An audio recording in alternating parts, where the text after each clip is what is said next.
O Vergine tutto amor è il titolo di questa preghiera scritta da Francesco Durante, musicista del Settecento, di Frattamaggiore, nativo nel 1684 e morto a Napoli nel 1755.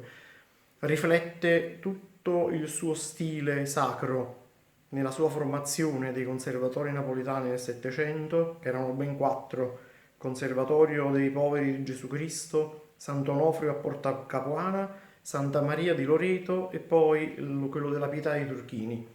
Questi quattro conservatori furono il centro in cui si formarono grandi musicisti come appunto Durante, Scarlatti, Paisiello, Pergolesi, Cimarosa, e che poi confluirono nell'Ottocento invece nel glorioso Conservatorio di San Pietro a Maiella.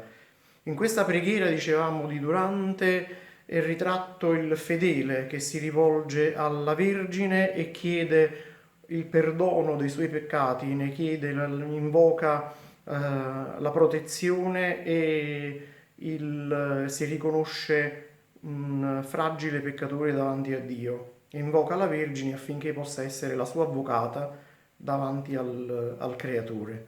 Buon ascolto.